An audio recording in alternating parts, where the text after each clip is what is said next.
stages of the shelter stay, there is no way to predict definitely the best time to leave the shelter. Emergence depends upon several variable factors.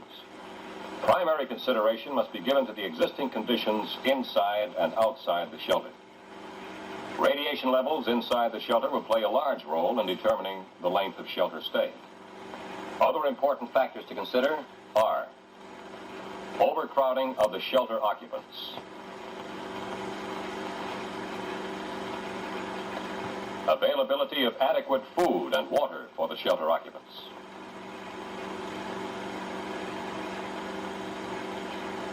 sufficient medical supplies for the shelter stay,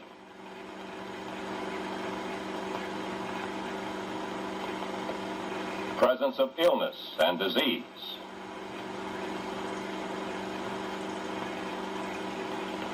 and of course, high temperature and humidity readings would be significant. Shelter emergence will depend on all of these in-shelter factors. In addition, any management decision to emerge from the shelter must be based on the following conditions outside the shelter: radiation levels outside the shelter and radioactive contamination,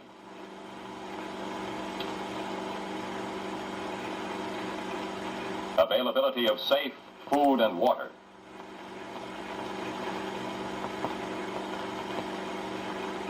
availability of safe and adequate lodging facilities,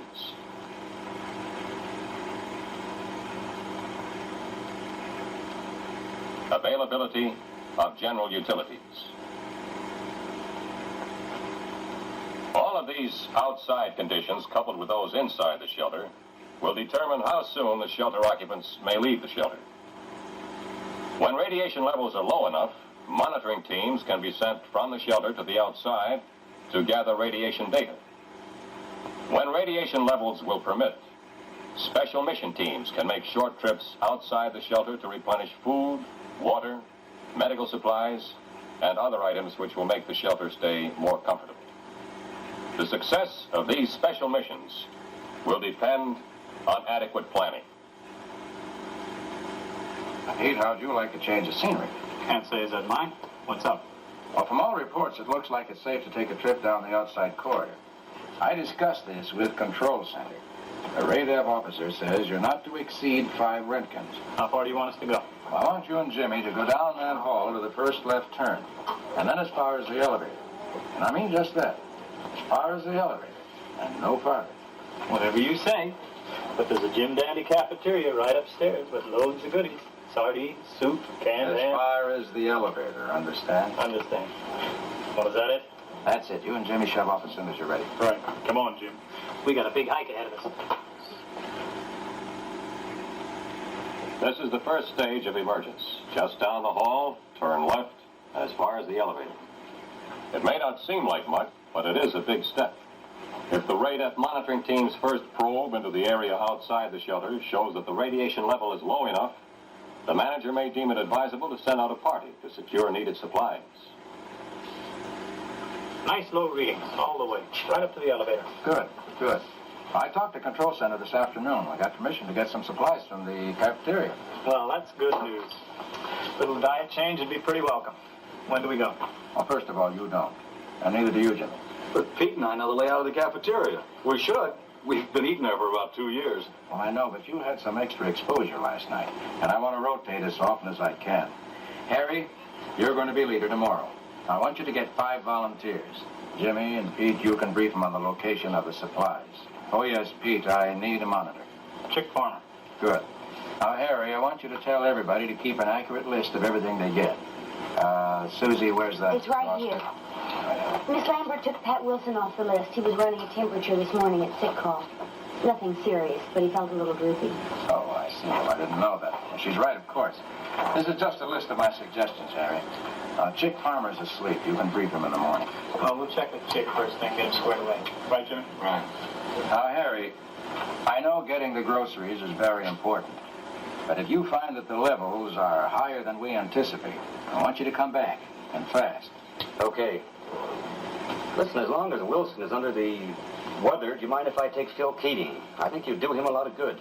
Oh, that's fine with me. It's your party. I got you set to go at 10:30. That'll get you back here in time so we can monitor the supplies and have a new menu ready for lunchtime. Okay, I guess that's it. Has anybody got anything to ask? I do. Oh, go ahead, Susie. Well, I know it's no news that it's pretty warm in here, and a lot of people have been getting headaches. Nothing drastic, but the aspirin supply is getting a little low. Well, I'm afraid there's nothing we can do about that right now, Susie. There is a drugstore here in the area, and that's going to be one of my first missions on the outside, but not quite yet. Oh, anything else? Okay, that's it. Let's get some sleep. Emergence and its control are the duties of the shelter manager. As radiation decreases, each trip can become longer and farther afield, but it must be a gradual process. New supplies of food and medicine are not only important to physical needs, they provide a valuable morale booster. However, an emergence that is too early or too long could be dangerous. As reports are received from Control Center, the manager must evaluate the conditions outside his shelter in respect to the needs of the occupants within the shelter. Each mission must be planned with detailed, greatest care. Oh, Harry, I guess congratulations are in order. That was a big success yesterday. Susie, did you see those kids tear into those sardines? I did pretty well myself. Now, you say the levels were low. Yeah, even better than we expected. He would have been okay for almost twice the time. Well, I'd rather err on the safe side. Well, now, tomorrow's going to be the big day. Susie, you're going to get those medical supplies that you were needing. I've gotten an okay to send a mission out to that drugstore on Pine Street. Now, Harry, you'll be the leader. Oh, Pete, I'll need another monitor. How about you, Jim? Fine. Good. Our control center says that your mission dose tomorrow is 10 Roentgens. I got you set to go at 9:30. Fine. Who else is going? Well, that's up to you. But any volunteers that you get, be sure that they're people who haven't been outside. I want to rotate as much as possible.